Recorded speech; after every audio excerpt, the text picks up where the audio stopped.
નમસ્કાર વિદ્યાર્થી મિત્રો, અંગ્રેજી ગ્રામરમાં આપણે આગળના લેક્ચરમાં ધ સિમ્પલ પાસ્ટ ટેન્સ બરાબર એનો અભ્યાસ કરતા હતા. સિમ્પલ પાસ્ટ ટેન્સના 2 લેક્ચર જોયા. એમાં સૌપ્રથમ આપણે જોયું ક્રિયા વગરના વાક્યો કે સિમ્પલ પાસ્ટ ટેન્સનો અર્થ શું થશે. સૌપ્રથમ તો આપણે જોઈએ તો શું અર્થ એનો થશે તો કે સાદો ભૂતકાળ બરાબર. સિમ્પલ એટલે સાદો, પાસ્ટ એટલે ભૂત અને ટેન્સ એટલે કાળ. સાદો ભૂતકાળ તો આપણે સાદો ભૂતકાળ છે બરાબર એનો અભ્યાસ કરતા હતા. એમાં સાદા ભૂતકાળમાં આપણે આગળના લેક્ચરમાં જોયું કે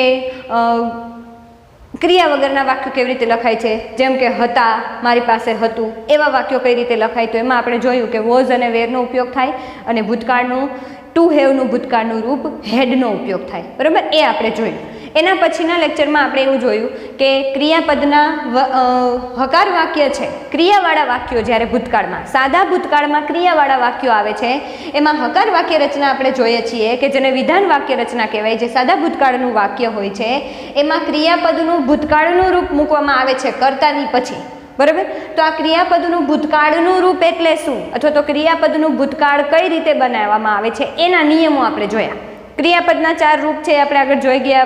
વર્તમાન મૂળ રૂપ, ભૂતકાળનું રૂપ, પછી વર્તમાન કૃદંત અને ભૂત કૃદંત. આપણે આ 4 રૂપો જોયા બરાબર. 4 રૂપો થાય છે એ આપણે જોયું. એમાંથી મૂળ રૂપ જેને આપણે V1 કહેશું, બીજું રૂપ જેને ભૂતકાળનું રૂપ એને V2 કહેશું અને ત્રીજું રૂપ ભૂતકૃદંત એને V3 કહેશું. તો આપણે આગળના લેક્ચરમાં આપણે શું જોયું તો કે ક્રિયાપદનું ભૂતકાળ કઈ રીતે થાય છે એ આપણે જોયું. ક્રિયાપદ છે એને મૂળ રૂપમાંથી ભૂતકાળના રૂપમાં કઈ રીતે બદલવામાં આવે છે.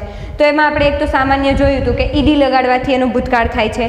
બીજું આપણે જોયું કે અમુક અનિયમિત ક્રિયાપદો છે જેનું આખું રૂપ બદલાઈ જાય છે. તો અમુક ક્રિયાપદને માત્ર ડી લગાડવાથી એનું ભૂતકાળ થાય છે. એ નિયમો આપણે કાલે આગળના લેક્ચરમાં જોયા. હવે આજે આપણે એ નિયમોને આધારિત ક્રિયાપદનું ભૂતકાળનું રૂપના ઉપયોગ કરી અને વાક્ય રચનાઓ કઈ રીતે લખાય છે અને એ વાક્યો છે એની નકાર વાક્ય રચના અને પ્રશ્નાર્થ વાક્ય રચના કઈ રીતે થાય છે એ જોઈએ. તો સૌપ્રથમ ક્રિયાવાળા વાક્યો. સાદા ભૂતકાળમાં ક્રિયાવાળા વાક્યો. તો સાદા ભૂતકાળમાં ક્રિયાવાળા વાક્યો એટલે કે જેમાં ક્રિયા થતી હોય છે. ક્રિયા થતી થઈ હતી બરાબર, ક્રિયા થઈ ગઈ હતી એવું કંઈક દર્શાવવાનું છે ત્યારે આપણે સાદા ભૂતકાળનો ઉપયોગ કરીએ છીએ. એ આપણે જોયું કે સાદા ભૂતકાળના વાક્યો ક્યારે લખાય તો કે ભૂતકાળમાં બનેલી ઘટના દર્શાવવા માટે. તો એમાં હકાર વાક્ય રચના કેવી હોય છે કે જેને આપણે વિધાન વાક્ય કહીએ છીએ, સામાન્ય વાક્ય બરાબર. તો એમાં સૌપ્રથમ તો કર્તા. આપણને ખબર છે કે કોઈ પણ વાક્ય છે એ અંગ્રેજીની વાક્ય રચનામાં સૌપ્રથમ ગમે તે કાળ હોય સૌપ્રથમ શું આવશે કર્તા. કર્તાની બાજુમાં ક્રિયાપદ આવશે. તો અહીંયા ક્રિયાપદનું ભૂતકાળનું રૂપ બરાબર. અહીંયા ક્રિયાપદનું રૂપ કેવું આવશે તો કે ભૂતકાળનું રૂપ, સાદું ભૂતકાળ છે એટલા માટે. પછી કર્મ બરાબર છે જેના ઉપર ક્રિયા થતી હોય છે એને કર્મ કહેવાય. એ કર્મ અને અન્ય શબ્દમાં સમયદર્શક શબ્દો અને સ્થળદર્શક શબ્દો કે એ સિવાયના શબ્દો છે એ અન્ય શબ્દમાં આવશે બરાબર છે. હવે આગળ જોઈએ તો સમયદર્શક શબ્દમાં યાદ રાખવું. જો સાદો વર્તમાન કાળ આપણે શીખા એમાં એક બાબત આપણે ભૂલી ગયા બરાબર. શું તો કે સમયદર્શક શબ્દ કે એમાં ઓળખવાનો શબ્દ કયો છે તો સાદો વર્તમાન કાળ ઓળખવા માટેનો શબ્દ યાદ રાખજો. સાદો વર્તમાન કાળ છે વધારે પડતો એવરી ડે થી ઓળખાય છે બરાબર. દરરોજ બનતી ક્રિયાઓમાંથી એમાં આવશે. પછી ઓલવેઝ આવે, સાદા વર્તમાનની વાત થાય છે બરાબર. સાદો વર્તમાન કાળ, સાવકા એટલે સાદો વર્તમાન કાળ. ઓલવેઝ, એવરી ડે, પછી નેવર, એવર બરાબર. આવા શબ્દો છે ને વધારે પડતા કેમાં આવે છે ડેઈલી. પછી અહીંયા ડેઈલી પણ આવે છે. પછી એવરી ડેની પાછળ એવરી મંથ હોય, એવરી વીક હોય કે જે દરરોજ બનતી નિયમિત બનતી ઘટનાઓ દર્શાવવા માટે સાદો વર્તમાન કાળ વપરાય છે. તો એમાં એ બધા શબ્દો હોય ને તો એવું વાક્યમાં ક્યાંય પણ આગળ કે પાછળ, આ સમયદર્શક શબ્દો છે એટલે પાછળ હશે તો કાળદર્શક શબ્દો છે એ સાદા વર્તમાન કાળના છે. તો આવા શબ્દો આવે એટલે સમજવું કે આ ખાલી જગ્યા પૂરવાની થાય તો આ ખાલી જગ્યામાં સાદા વર્તમાન કાળનું ક્રિયાપદનું મૂળ રૂપ અથવા SKS વાળું રૂપ પૂરવાનું છે. એ સિવાયના હવે આપણે અત્યારે આ કાળ જોઈએ છીએ સાદો ભૂતકાળ બરાબર છે. તો સાદા ભૂતકાળના ઓળખના શબ્દોમાં મુખ્ય શબ્દ કયો છે તો કે યસ્ટરડે બરાબર. મુખ્ય એક યસ્ટરડે અને બીજું લાસ્ટ. આ 2 શબ્દો યાદ રાખવા જે ભૂતકાળમાં વપરાય છે. માત્ર સાદો ભૂતકાળ નહીં પણ કોઈ પણ પ્રકારનો ભૂતકાળ જ્યારે વાપરવાનો થાય ત્યારે ભૂતકાળની વાક્ય રચના હોય ત્યારે યસ્ટરડે અથવા લાસ્ટ શબ્દ આપેલું હોય એટલે સમજવું કે આ ભૂતકાળની વાક્ય રચના છે બરાબર. એટલે વાક્યમાં ક્યાંય છેલ્લે અંતે યસ્ટરડે એટલે થાય ગઈકાલે અને લાસ્ટ એટલે ગયું, પછી જે ગયેલું હોય તે સમય. લાસ્ટ ડે હોય તો ગયા દિવસે, લાસ્ટ મંથ હોય તો ગયા મહિને, લાસ્ટ વીક હોય તો ગયા અઠવાડિયે. લાસ્ટની પાછળ month, day, week, night, morning કંઈ પણ આવી શકે, બરાબર છે. પણ લાસ્ટ શબ્દ અને યસ્ટરડે શબ્દ બે યાદ રાખવા. એ બે હોય એટલે કયો કાળ હોય? તો કે ભૂતકાળ હોય. પછી એ સાદો ભૂતકાળ, ચાલુ ભૂતકાળ કે પૂર્ણ ભૂતકાળ, કોઈ પણ ભૂતકાળ હોય, પણ ભૂતકાળમાં લાસ્ટ શબ્દ અને યસ્ટરડે શબ્દ યાદ રાખવાના છે. ચલો હવે આપણે નકાર વાક્ય જોઈએ. તો નકાર વાક્ય રચનામાં વકાર વાક્ય રચનામાંથી શું ફરક છે? તો કે નકાર વાક્ય રચનામાં તો આ એક નોંધ યાદ રાખવી હંમેશા કે સાદા ભૂતકાળમાં જેમ સાદા વર્તમાન કાળમાં આપણે જોયું કે નકાર અને પ્રશ્નાર્થ કરતી વખતે સાદા વર્તમાનમાં કોનો ઉપયોગ કરતા હતા? ડુ અને ડઝનો સહાયકારક ક્રિયાપદ તરીકે ઉપયોગ કરીએ છીએ. તો ભૂતકાળમાં કોણ સહાયકારક ક્રિયાપદ આવશે નકાર અને પ્રશ્નાર્થમાં? તો સહાયકારક ક્રિયાપદ ડીડ. ભૂતકાળમાં સહાયકારક ક્રિયાપદ ડીડનો ઉપયોગ કરશો. તો એવું શા માટે? તો કે ડુ, ડઝ અને ડીડ આ ટુ ડુના ક્રિયાપદો છે. હવે ડીડનો ઉપયોગ ભૂતકાળમાં થાય છે, જ્યારે ડુ અને ડઝનો ઉપયોગ સાદા વર્તમાન કાળમાં થાય છે. તો ડુ અને ડઝ એ બીજું, ડીડ એ બીજું કાંઈ નથી, ડુ અને ડઝનું ભૂતકાળ છે. ટુ ડુનું ભૂતકાળ છે ડીડ, બરાબર. ડુનું ભૂતકાળ છે ડીડ. તો હવે અહીંયા આપેલું જ છે કે સાદો ભૂતકાળ છે, તો એમાં નકાર અને પ્રશ્નાર્થ કરતી વખતે ડીડનો સહાયકારક ક્રિયાપદનો ઉપયોગ કરવો. તો માત્ર સાદો વર્તમાન કાળ અને સાદો ભૂતકાળ એ બે જ કાળ એવા છે કે એમાં બહારથી કોઈક સહાયકારક ક્રિયાપદની મદદ લેવી પડે છે, ડુ, ડઝ અને ડીડની. બાકી કેમાંય નથી આવતું. હવે શા માટે એવું છે? તો કે બે કાળ જ એવા છે, સાદો વર્તમાન કાળ અને સાદો ભૂતકાળ એ બે કાળ જ એવા છે કે જેમાં અહીંયા ક્રિયાપદનું એકમાં મૂળ રૂપ આવે છે, તો જ્યારે આમાં ભૂતકાળનું રૂપ આવે છે, તો જેમાં આ બે ક્રિયાપદો છે એ એકલા જ હોય છે, મુખ્ય ક્રિયાપદ જ હોય છે માત્ર હકાર વાક્યમાં. એમાં સહાયકારક ક્રિયાપદ નથી હોતા કોઈ સાથે. જ્યારે એ પછીના દરેક કાળ ભણશું ને, એ દરેક કાળ પછી એ સાદો ભવિષ્યકાળ હોય, ચાલુ વર્તમાન હોય, ચાલુ ભૂતકાળ હોય કે કોઈ પણ કાળ, આ બે સાદા વર્તમાન અને સાદા ભૂતકાળ સિવાયના દરેક પ્રકારના કાળમાં મુખ્ય ક્રિયાપદની સાથે એક સહાયકારક ક્રિયાપદ હોય છે. જેમ કે ચાલુ વર્તમાન કાળ હોય ને તો એમાં એમ ઇઝ આર હોય છે.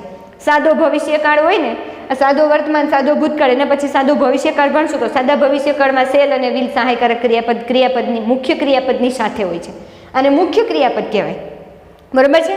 અને જ્યારે નકાર અને પ્રશ્નાર્થમાં આપણે આ ડીડનો ઉપયોગ આ મુખ્ય ક્રિયાપદની સાથે કરીએ છીએ ને, એટલે એ સહાયકારક ક્રિયાપદ બની જાય. તો વાક્ય છે એ નકાર વાક્ય, હકાર વાક્યનું પ્રશ્નાર્થ અને નકાર ક્યારેય સહાયકારક ક્રિયાપદ વિના નથી થતું. તો આ બે સાદો વર્તમાન અને સાદો ભૂતકાળ બે કાળ એવા છે કે જેની પાસે સહાયકારક ક્રિયાપદ નથી, હકાર વાક્યમાં નથી, એટલે પ્રશ્નાર્થ વાક્યમાં એને સહાય બીજા પાસેથી માગવી પડશે. તો સહાય કરવા માટે સાદા વર્તમાનને સહાયમાં નકાર અને પ્રશ્નાર્થ કરતી વખતે એને સહાય કોણ કરશે? તો કે ડુ અને ડઝ, એટલે એને સહાયકારક ક્રિયાપદ કીધું. અને આમાં ડીડ એનો સહાય કરશે, મદદ કરશે. સહાય કરવી એટલે મદદ કરવી, તો એના માટે એને ડીડને સહાયકારક ક્રિયાપદનો ઉપયોગ આપણે કરશું. હવે આપણે એક્ઝામ્પલ જોઈએ. ચલો તો એક્ઝામ્પલ છે, ઉદાહરણ ઉપર સમજીએ, એનું નકાર અને પ્રશ્નાર્થ કરતા જઈએ ઉદાહરણ ઉપરથી. તો પહેલું ઉદાહરણ છે, Tarak sold his scooter yesterday, બરાબર. તો અહીંયા છે જો કરતા સહાયકારક ક્રિયાપદ ડીડ, પછી મુખ્ય ક્રિયાપદનું મૂળ રૂપ આવી જશે. જો હવે ડઝ છે, અહીંયા ડઝનો ઉપયોગ કરતા હતા, ડુ અને ડઝનો ઉપયોગ કરતા હતા, ત્યારે પણ ક્રિયાપદનું મૂળ રૂપ લેતા હતા. તો અહીંયા એ રીતે યાદ રાખવાનું, જ્યારે ડીડનો ઉપયોગ થશે ત્યારે ક્રિયાપદનું રૂપ બદલાઈ જશે. અહીંયા ભૂતકાળ, હકારમાં ભૂતકાળ હતું, પણ નકાર અને પ્રશ્નાર્થમાં ડીડનો ઉપયોગ કરશું ને એટલે ક્રિયાપદનું મૂળ રૂપ આવશે, બરાબર. એનું ભૂતકાળનું રૂપ નહીં લખાય. શા માટે? તો કે આ ડીડ છે ને એ ડુ અને ડઝનું ભૂતકાળ છે. તો એક વખત જ્યારે આપણે વાક્યમાં ભૂતકાળનો ઉપયોગ કરી લઈએ ને, ભૂતકાળના ક્રિયાપદનો સહાયકારક ક્રિયાપદનું ભૂતકાળનું રૂપ મૂકી દઈએ, તો પછી મુખ્ય ક્રિયાપદનું મૂળ રૂપ મૂકવાનું છે, એનું ભૂતકાળનું રૂપ મૂકાશે નહીં. પછી કર્મ અને પછી અન્ય શબ્દો, એ નકાર વાક્ય રચના હતી. હવે પ્રશ્નાર્થ વાક્ય રચનામાં શું આવશે? તો કે આ જ વાક્યનું પ્રશ્નાર્થ કરવાનું છે. જો આ વાક્યનું નકાર આ રીતે થાય, આ વાક્યનું પ્રશ્નાર્થ આ રીતે થાય. કઈ રીતે? તો કે ડીડ સહાયકારક ક્રિયાપદ પ્રશ્ન બનાવવા માટે આપણે લેવું પડશે. તો ડીડ પછી કરતા, ડીડ પછી સહાયકારક પ્રશ્નાર્થ બનાવવા માત્ર એટલું જ કરવાનું છે કે અહીંયા ભૂતકાળનું રૂપ છે, ભૂતકાળના રૂપમાંથી મુખ્ય ક્રિયાપદ મૂળ રૂપ બનાવવાનું થશે. એટલે ડીડ સહાયકારક ક્રિયાપદ શરૂઆતમાં મૂકી બાજુમાં કર્તાનું નામ મૂકશું, પછી ક્રિયાપદનું મૂળ રૂપ આવી જશે. ડીડ આવી જાય એક વખત એટલે પછી પાછું ભૂતકાળનું રૂપ નહીં મૂકીએ, કર્મ અને અન્ય શબ્દોને છેલ્લે પ્રશ્નાર્થ ચિહ્ન. ઉદાહરણમાં એ વાક્ય રચનાઓને સમજતા શીખીએ, એ વાક્ય રચનાઓને સમજીએ કઈ રીતે એના વાક્યો બને છે. તો પહેલું વાક્ય છે જે હકાર વાક્ય છે. આ વાક્ય કેવું વાક્ય છે? તો કે હકાર વાક્ય છે. યાદ રાખજો, આ વાક્ય હકાર વાક્ય છે. તો જોઈએ આપણે હકાર વાક્યની વાક્ય રચના જોતા જઈએ. પહેલું છે જો તારક. તારક શું છે? તો કે કર્તા છે. બરાબર. બીજું છે સોલ્ડ. ચલો, સોલ્ડ એ શું છે તો કે સેલનું ભૂતકાળ છે. સેલનું ભૂતકાળ છે. સેલ મુખ્ય ક્રિયાપદ છે, એનું ભૂતકાળ છે. એટલે અહીંયા ક્રિયાપદનું ભૂતકાળનું રૂપ, તો સેલ ક્રિયાપદનું ભૂતકાળનું રૂપ શું થાય તો કે સોલ્ડ. એટલે આ ક્રિયાપદનું ભૂતકાળનું રૂપ છે. બીજું શું છે કર્મ. તો કર્મ આપણે શુંથી પ્રશ્ન પૂછો ને તો તમને મળે. અહીંયા આનું ગુજરાતી એવું થાય કે તારકે ગઈકાલે તેનું સ્કૂટર વેચ્યું. તેનું સ્કૂટર વેચ્યું. પ્રશ્ન પૂછો તારકે ગઈકાલે શું વેચ્યું તો સ્કૂટર વેચ્યું, તો જવાબમાં એનું હીઝ સ્કૂટર મળે છે. તો અહીંયા આ શું બનશે આપણું કર્મ.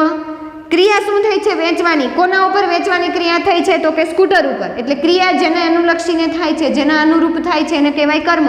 તો સ્કૂટરને અનુરૂપ ક્રિયા થઈ છે વેચવાની, એટલે એ કર્મ બન્યું. અને આ શું છે તો કે અન્ય શબ્દ. તો ચાલો આપણે વાક્ય રચના પ્રમાણે એ વાક્ય જોયું, હકાર વાક્ય. હવે એ વાક્યનું વાક્ય રચના પ્રમાણે નકાર કરીએ. તો ચાલો આ વાક્યમાં સૌપ્રથમ આપણે મૂકવાનું છે કર્તા. તો કર્તા કોણ છે તો કે કર્તા તો તારક છે. તો આપણે અહીંયા લખશું તારક. બરાબર. આ વાક્ય કેવું વાક્ય છે? નકાર વાક્ય. આ વાક્ય નકાર વાક્ય બનાવીએ છીએ આપણે. ચાલો તારક છે. પછી અહીંયા સહાયકારક. જ્યારે નકાર કરશું એટલે નોંધમાં આપણે જોયું કે ડીડનો ઉપયોગ કરવો પડશે, તો અહીંયા ડીડ નોટ મૂકશું. એટલે કર્તાની બાજુમાં શું મૂકવાનું કીધું છે તો કે ડીડ નોટ. બરાબર.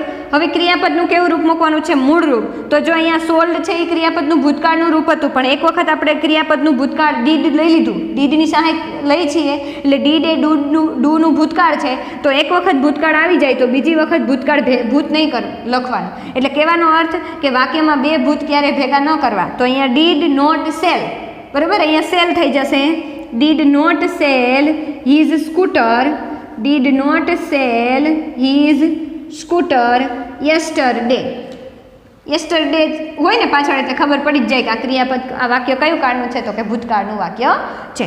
ચાલો આનો અર્થ શું થશે તો કે Tarak did not sell his scooter. Tarak did not sell એટલે વેચ્યું નથી. તારકે વેચ્યું નથી. નોટ આવી ગયું એટલે વેચ્યું નથી. હીઝ સ્કૂટર તેનું સ્કૂટર. યસ્ટરડે એટલે ગઈકાલે. અને પહેલામાં હતું કે ગઈકાલે એને વેચ્યું છે. આજે એવું નકારમાં આપણે એવું કરીએ છીએ કે એને વેચ્યું નથી. જ્યારે તમારે નકારમાં કેવું છે કોઈને કે એને નથી વેચ્યું, તો એ રીતે થશે. હવે આ વાક્યનું આપણે પ્રશ્નાર્થ કરીએ. પહેલાં હકાર વાક્યનું જ પ્રશ્નાર્થ કરવાની વાત થાય છે. તો ચાલો, તો અહીંયા વાક્ય રચનામાં સૌપ્રથમ શું મૂકવાનું કીધું છે તો કે ડીડ. પછી શું છે તો કે કર્તા. કર્તા કોણ છે તો કે તારક. વ્યક્તિના નામનો પહેલો અક્ષર હંમેશા કેપિટલ કરવો. તારક.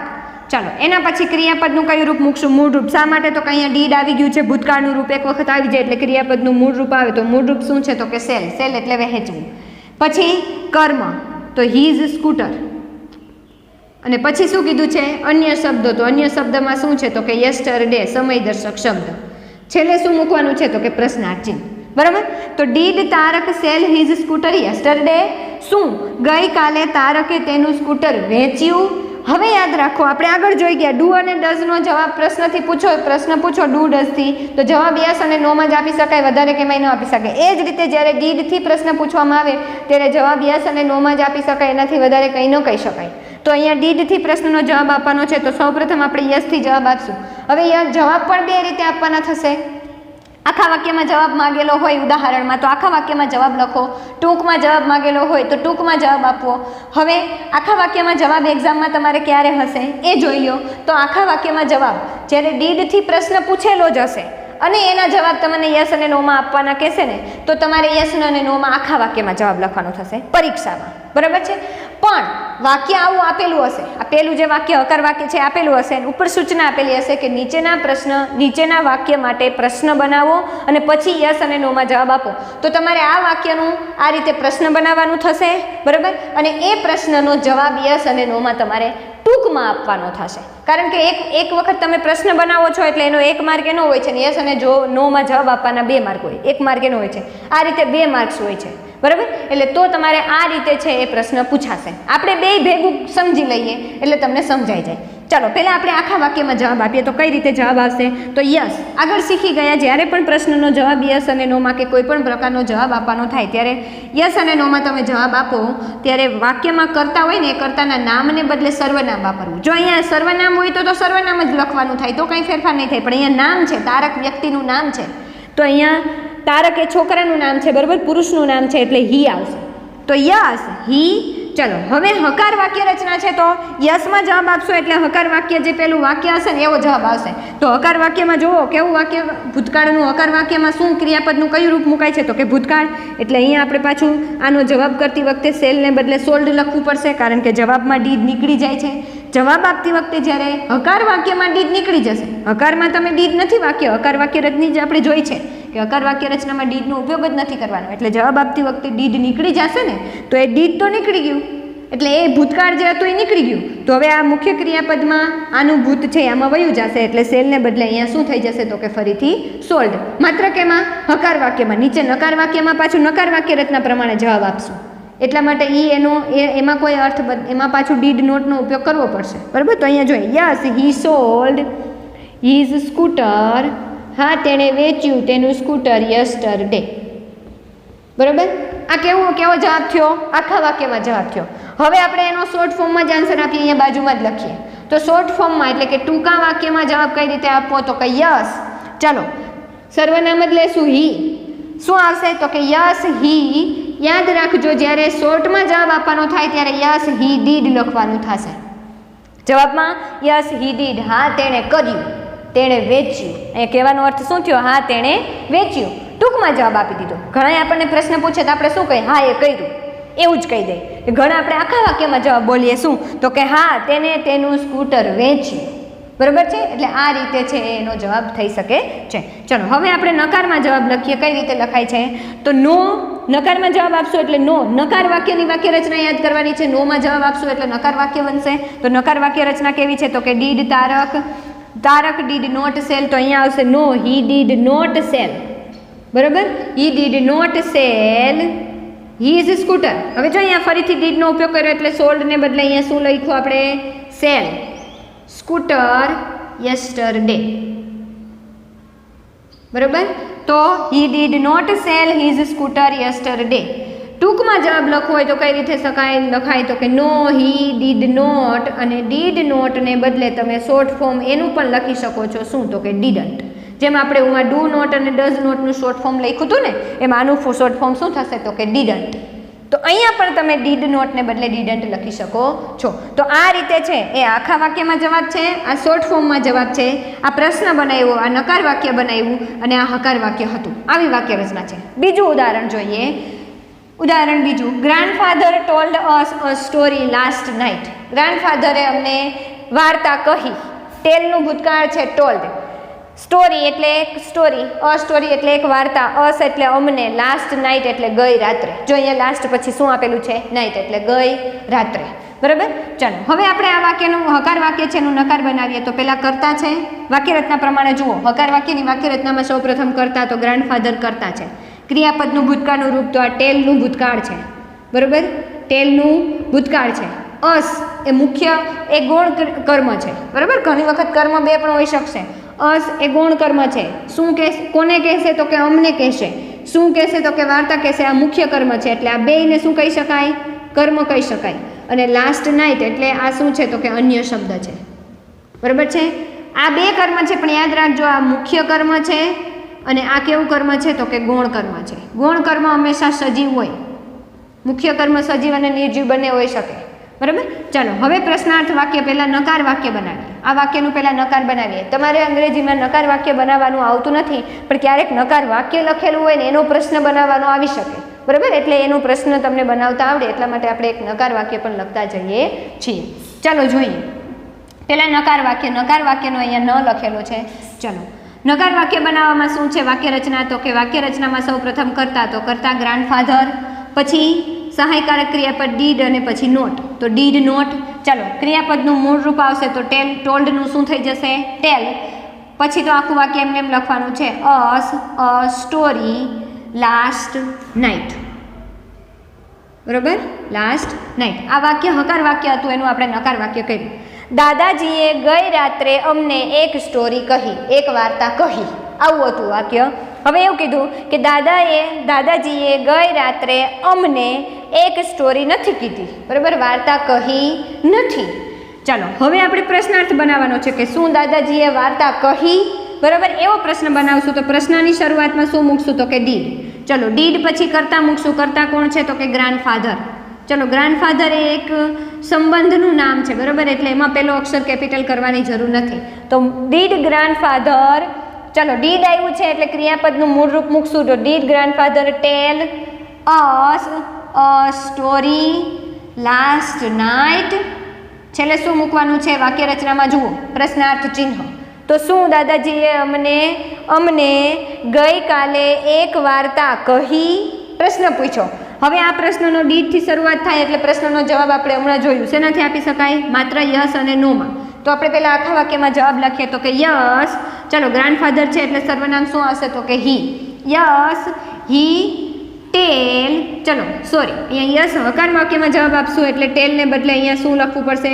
ડીડ. જ હકાર વાક્યમાં જવાબ આપતી વખતે ડીડ નીકળી જાય છે, હકાર વાક્ય રચના આવી જાય છે. તો હકાર વાક્ય રચના કેવી હતી? તો કે ટોલ્ડ હતી. તો told us a story last night. તો હા, તેઓએ અમને ગઈકાલે વાર્તા કહી હતી, બરાબર. ચલો હવે એ વાક્યનું આપણે શોર્ટ ફોર્મમાં આન્સર લખવો હોય તો કઈ રીતે લખાય? તો આપણે જોઈ ગયા આગળ શું આવશે? યસ, યસનો વાય કેપિટલ, પછી યસ અને નો, પછી અલ્પવિરામ કરવું, પછી સર્વનામ અને પછી ડીડ, બરાબર. તો યસ હી ડીડ. ગ્રાન્ડફાધરનું સર્વનામ શું થાય? તો કે હી. ચલો પછી નોમાં આન્સર આપીએ તો નો હી. ચલો હવે પાછું નકાર વાક્ય રચના બનશે. નકાર નોમાં છે આન્સર એટલે નકાર વાક્ય રચના આવશે એટલે નો હી ડીડ નોટ આવશે, બરાબર. He did not tell us a story last night, બરાબર. ના, તેઓએ અમને સ્ટોરી કહી નથી, તેમણે અમને સ્ટોરી કહી નથી. જો વાક્યનો શોર્ટ ફોર્મમાં આન્સર આપવો હોય તો કઈ રીતે અપાય? તો કે નો હી ડીડ નોટ, અને ડીડ નોટને બદલે આપણે અહીંયા શોર્ટ ફોર્મ લખશું ડીડન્ટ, બરાબર. એના પછીનું ત્રીજું વાક્ય વધારે સમજીએ. હવે જુઓ, સી મેડ, તેણે બનાવ્યું. સી શું છે? કર્તા. મેડ એ શું છે? તો કે મેકનું ભૂતકાળ છે, બરાબર. મેકનું ભૂતકાળ છે. અહીંયા આપણે ઉદાહરણમાં જેટલા પણ ક્રિયાપદના રૂપો લીધા છે, ત્રણ ક્રિયાપદ, ત્રણ વાક્યમાં આ ટોલ્ડ છે, આ સોલ્ડ છે, બરાબર છે, અને આ મેડ છે. એ ત્રણ કેવા ક્રિયાપદ છે? તો કે અનિયમિત ક્રિયાપદ છે, એટલે ત્રણેયને રૂપ બદલાઈ જાય છે જ્યારે ભૂતકાળ કરીએ છીએ ત્યારે, બરાબર. સી મેડ ટી, ટી એટલે ચા, ફોર અસ એટલે અમારા માટે, ઇન ધ મોર્નિંગ એટલે સવારમાં. તેણીએ, છોકરીનું કોઈક છોકરી છે એની વાત કરે છે, છોકરીનું નામ નથી, અહીંયા સર્વનામ છે, એટલે તેણીએ અમારા માટે સવારમાં ચા બનાવી, ભૂતકાળ છે, બરાબર. ચાલો વાક્યનું આપણે નકાર વાક્ય બનાવીએ તો શું આવશે? તો કે કરતાં પહેલાં સી આવશે, પછી ક્રિયાપદનું સહાયકારક ક્રિયાપદ ડીડ અને પછી નોટ, બરાબર. એટલે સી ડીડ નોટ. ચલો ડીડ નોટ છે, ડીડ આવ્યું એટલે ક્રિયાપદ મેડનું શું થઈ જશે? અહીંયા મૂળ રૂપ મેક. તો she did not make tea for, she did not make tea for us in the morning, બરાબર છે. તો તેણીએ અમારા માટે સવારમાં ચા નથી બનાવી. ચલો હવે વાક્યનું આપણે પ્રશ્નાર્થ વાક્ય બનાવીએ તો કઈ રીતે બનશે? તો કે ડીડ શરૂઆતમાં મૂકશું તો did she make tea for us in the morning. શું તેણીએ અમારા માટે સવારમાં ચા બનાવી? વાક્ય રચના પ્રમાણે જોઈએ. સૌપ્રથમ ડીડ, પછી કરતા સી, ક્રિયાપદનું મૂળ રૂપ મેક, ડીડ હતું એટલે અહીંયા ક્રિયાપદનું મૂળ રૂપ લેવું પડશે. પછી ટી, શું બનાવ્યું? તો કે ટી. તો ટી છે એ કર્મ છે. ફોર અસ, કોના માટે બનાવ્યું? તો અમારા માટે. આ મુખ્ય ગૌણ કર્મ છે, આ મુખ્ય કર્મ છે. ઇન ધ મોર્નિંગ એ અન્ય શબ્દ છે, સવારમાં, બરાબર છે. એમાં શું આવશે? સવારમાં. સોરી, અહીંયા સ્પેલિંગ મિસ્ટેક છે. ચાલો એના પછી જોઈએ. હવે યસ અને નોમાં આન્સર આપશું. તો હવે અહીંયા આપણે 2 વખત તો આખા વાક્યમાં જવાબ કઈ રીતે આપવો એ શીખી ગયા. માત્ર નામને બદલે સર્વનામ આવશે, બાકી યસમાં જવાબ આપશું ત્યારે હકાર વાક્ય રચના જેવી હતી એ બનશે, અને નોમાં જવાબ આપશું ત્યારે નકાર વાક્ય રચનામાં આખું વાક્યમાં જવાબ કઈ રીતે આપો? તો કે નકાર વાક્ય રચના લખી નાખવાની, જે નકાર વાક્ય હોય એની જેમ. પણ અહીંયા હી અને સી એનો ફેરફાર કરતા શીખવાનું છે. અહીંયા ગ્રાન્ડફાધર અને બેયમાં અહીંયા એક વ્યક્તિનું નામ હતું, અહીંયા એક વ્યક્તિનું નામ છે, દાદાજીનું નામ. તો બેયનું સર્વનામ હી થતું હતું એટલે આપણે સર્વનામનો ઉપયોગ કર્યો. હવે અહીંયા જુઓ, વાક્યમાં સર્વનામ જ છે, તો સર્વનામ હોય તો શું કરવું? તો કે તો સર્વનામ જ લખી નાખવું, તો કંઈ ફેરફાર ન કરવો. તો સર્વનામો કયા કયા છે? તો કે I, we, you, he, she, it, they, બરાબર છે. આ બધા જ સર્વનામો, જ્યારે સર્વનામ હોય ને ત્યારે એ સર્વનામ જ લખવાના. જો અહીંયા બે વ્યક્તિનું નામ હોત તો એનું સર્વનામ આપણે ધેય કરવું પડત. અહીંયા હી છે, અહીંયા કોઈ છોકરીનું નામ હોત તો આપણે સી કરવું પડે. પણ હવે જો અહીંયા હી અને સી જ આપેલા હોય તો કંઈ ફેરફાર નહીં કરો. જેમ કે અહીંયા છે કે સી જ આપેલું છે તો એ સર્વનામ જ છે છોકરીનું, તો અહીંયા કંઈ ફેરફાર નહીં આવશે. તો શું આવશે? તો કે યસ સી ડીડ. ટૂંકમાં જ આપણે માત્ર આન્સર લખશું, આ શોર્ટ ફોર્મ આન્સર. પૂર્ણ વાક્યમાં આપણે હવે શીખી ગયા. ચલો, યસ સી ડીડ અને નકારમાં જવાબ આપવો છે તો નો સી ડીડ નોટ, અથવા તો એનું શોર્ટ ફોર્મ જ લખશું આપણે શું? તો કે ડીડન્ટ. બરાબર, નો સી ડીડન્ટ. હા તેણીએ કર્યું, ના તેણીએ નથી કર્યું. બરાબર, એટલે આ રીતે છે એની વાક્ય રચના પ્રમાણે આ રીતે એના વાક્યો બને છે. હકાર વાક્ય આપેલું હોય એનું તમને એક્ઝામમાં પ્રશ્નાર્થ બનાવવાનું કહે તો આ રીતે તમે એનું પ્રશ્નાર્થ બનાવી શકો છો. અને એ પ્રશ્નાર્થ ઉપરથી તમારે એના પ્રશ્નોના જવાબ આપવાના થાય તો જો આખા વાક્યમાં જવાબ આપવાનો હોય તો તમે આ રીતે જવાબ આપી શકો છો. શોર્ટ ફોર્મમાં આન્સર આપવાનો થાય તો આ રીતે, તો અહીંયા આપણે બે શોર્ટ ફોર્મ આન્સર લખ્યા એ રીતે તમે એનો શોર્ટ ફોર્મમાં આન્સર આપી શકો છો.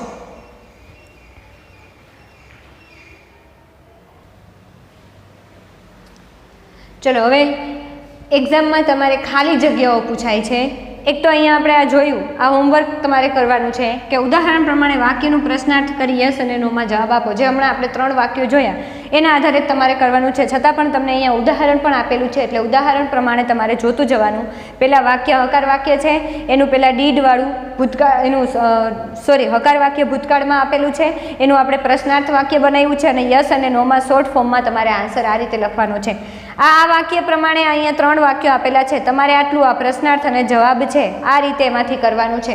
એમાં જોવાનું છે, જો અહીંયા વ્રોટ છે તો અહીંયા ડીડ આવ્યું એટલે રાઈટ કર્યું, તો અહીંયા ડેકોરેટ છે, વેન્ટ છે અને બ્રોક છે એ ડીડ આવશે ત્યારે મૂળ રૂપમાં કઈ રીતે બદલાશે. બરાબર, એ જોવાનું છે. તો એ નિયમ પ્રમાણે જોજો. ડેકોરેટેડનું ડેકોરેટ થશે, વેન્ટનું ગો થશે અને બ્રોકનું બ્રેક થશે. હવે યોગ્ય રીતે તમારે એમાં ગોઠવીને લખવાનું છે. ચલો, હવે અહીંયા તમારે ખાલી જગ્યાઓ પણ પૂછાય છે કે ક્રિયાપદના યોગ્ય રૂપો વડે ખાલી જગ્યાઓ પૂરો. હવે ખાલી જગ્યાઓ છે ને એ સાદા વર્તમાન કાળની, સાદા ભૂતકાળની અને ભવિષ્યકાળની ત્રણેયની ભેગી હોઈ શકે, એવું પણ આવી શકે. તો કઈ રીતે ઓળખવું? તો આપણે હમણાં જ જોઈ ગયા કે યસ્ટરડે અથવા લાસ્ટ આપેલું હોય ને તો એવું સમજવું. અત્યારે તો આપણે માત્ર ભૂતકાળની જ પૂરવાની છે, પણ જો એક્ઝામમાં બધા કાળની ભેગી હોય અને ઉપર સૂચના આપેલી હોય કે ક્રિયાપદના યોગ્ય રૂપ વડે ખાલી જગ્યા પૂરો, તો યોગ્ય રૂપ કઈ રીતે નક્કી કરવું? તો કે આપણે અંતે આપેલું યસ્ટરડે, લાસ્ટ, બરાબર, એ બે ભૂતકાળના છે એવું યાદ રાખવું. પછી એવરી ડે, બરાબર છે, એવરી ડે, ટુ ડે, એવું કંઈ પણ આવે તો એ વધારે પડતા કેમાં? એવરી ડે અને ઓલવેઝ અને એ બધું કેમાં આવે છે? એવરી ડે એટલે દરરોજ, ડેઈલી એટલે દરરોજ, એ બધા સાદા વર્તમાન કાળમાં આવે છે. એટલે એવું જો અંતે આપેલું હોય એવરી ડે કે ડેઈલી કે, તો એ સાદો વર્તમાન છે તો વર્તમાનની ખાલી જગ્યા આવે. તો એ પ્રમાણે ક્રિયાપદનું રૂપ ત્યાં મૂકવાનું. અહીંયા ક્રિયાપદનું આપણે ભૂતકાળનું રૂપ મૂકશું. અને જો ટુ મોરો, જે આપણે ભવિષ્યકાળ ભણશું ત્યારે એમાં ટુ મોરો આપેલું હોય તો એ ભવિષ્યકાળ છે. બરાબર, ચાલો હવે અહીંયા જોઈએ. આપણે અહીંયા તો માત્ર ભૂતકાળની જ વાક્ય રચના લખવાની છે, ભૂતકાળના જ વાક્યો છે એટલે આપણે ડાયરેક્ટ એ જ જોવાનું છે કે કૌંસમાં આપેલા જે ક્રિયાપદો છે એ ક્રિયાપદનું અહીંયા કેવું રૂપ મૂકી શકાશે. તો કે દરેકમાં ભૂતકાળનું રૂપ મૂકવાનું છે. તો ભૂતકાળનું રૂપ કેવું થાય છે એ જોઈએ. માત્ર 4 ઉદાહરણ ઉપરથી સમજાઈ જશે. પહેલું છે રાહુલ ખાલી જગ્યા a cake in the morning. સવારમાં રાહુલે કેકને શું કરી? તો કે કટ, કાપી. હવે યાદ કરો, આપણે શીખી ગયા ભૂતકાળના નિયમો, ભૂતકાળ કરવાના નિયમોમાં કટનું ભૂતકાળ શું થાય છે? તો કે કટનું ભૂતકાળ કટ જ થાય છે. ત્રણેય રૂપ સરખા છે ને? Cut cut cut, put put put, shoot shoot shoot, બરાબર, સટ સટ સટ એટલે બંધ કરવું. ચલો પછીનું બીજું વાક્ય જુઓ. વિપુલ ખાલી જગ્યા ફાસ્ટ, બરાબર, સોરી અહીંયા ફાસ્ટ આવશે. વિપુલ ખાલી જગ્યા ફાસ્ટ યસ્ટરડે. કૌંસમાં આપેલું છે રન. ચાલો, રનનું ભૂતકાળ શું થાય છે? તો આપણે શીખી ગયા રનનું ભૂતકાળ RAN, રેન, બરાબર. એટલે વિપુલ ગઈકાલે ઝડપથી દોડ્યો, ફાસ્ટ એટલે ઝડપથી. એના પછીનું ત્રીજું વાક્ય જુઓ. તો અહીંયા ભૂતકાળ, રનનું શું લખવાનું થશે? ભૂતકાળ. એના પછીનું ત્રીજું, મિસિસ પટેલ ખાલી જગ્યા અસ અ પોએમ લાસ્ટ વીક. ગયા અઠવાડિયે, પોએમ એટલે કાવ્ય, અસ એટલે અમને, કૌંસમાં આપેલું છે ટીચ. ટીચ એટલે શીખવવું, બરાબર. હવે અહીંયા મિસિસ પટેલ કોઈ શિક્ષકનું નામ છે, બરાબર, શિક્ષિકાનું નામ છે મિસિસ પટેલ. તો ટીચનું ભૂતકાળ લખવાનું થશે. તો ટીચનું ભૂતકાળ શું થાય? તો કે ટોટ, બરાબર. ટોટ એટલે શીખવ્યું, યાદ રાખજો. ટોટ એટલે શું થાય? તો કે શીખવ્યું. એના પછીનું જોવો ત્રીજું, તો અહીંયા જે ક્રિયાપદ હોય ને એનું ભૂતકાળનું રૂપ મૂકવાનું. ક્યારે? જ્યારે યસ્ટરડે, લાસ્ટ, આ તો બધા ભૂતકાળના છે એટલે આપણે યસ્ટરડે અને લાસ્ટ ન જોઈએ તો પણ ખબર પડે કે ભૂતકાળના જ રૂપ મૂકવાના છે. પણ જ્યારે બધાનું સાથે હશે ને ત્યારે યસ્ટરડે, લાસ્ટ એ શબ્દ આવે એટલે યાદ રાખવું સાદો ભૂતકાળ હતો. ત્રીજું, ચોથું વાક્ય જો, ખાલી જગ્યા, વી ખાલી જગ્યા કાઇટ્સ લાસ્ટ ઉત્તરાયણ. ફ્લાય એટલે ચગાવવું, ઉડાડવું, બરાબર.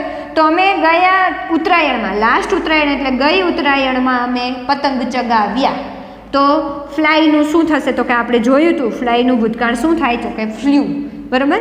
એટલે આ રીતે છે, બધા અનિયમિત ક્રિયાપદો છે, કોઈમાં ઈડી લગાડીને કરેલું નથી. તો એ રીતે છે તમારે ક્રિયાપદના યોગ્ય રૂપ આવે તો આ રીતે તમે ખાલી જગ્યા કૌંસમાં આપેલા ક્રિયાપદની પૂરવાની થશે. અહીંયા ભૂતકાળના રૂપો આવશે કારણ કે કાળ કયો છે? સાદો ભૂતકાળ છે. એટલે સાદો વર્તમાન કાળ હોય તો અહીંયા યસ્ટરડેને બદલે અહીંયા એવરીડે શબ્દ લખેલો હોય પાછળ, બરાબર. અહીંયા એવરી, અહીંયા માત્ર એવરી વીક લખેલું હોય અને એનું બર્થ અહીંયા ક્રિયાપદ પૂરવાનું થાય તો અહીંયા રનનું, રનમાંથી રન્સ થઈ જાય કારણ કે ત્રીજો પુરુષ એક વચન કરતા છે, એના આધારે આપણે ક્રિયાપદ પૂરવાના થાય. એ આપણે સાદા વર્તમાન કાળમાં શીખી ગયા. અહીંયા આપણો સાદો ભૂતકાળ છે એ પણ પૂરો થાય. હવે એના પછીના નેક્સ્ટ લેક્ચરમાં આપણે સાદો ભવિષ્યકાળ કઈ રીતે વાક્ય રચના બને છે એ આપણે જોશું. Thank you.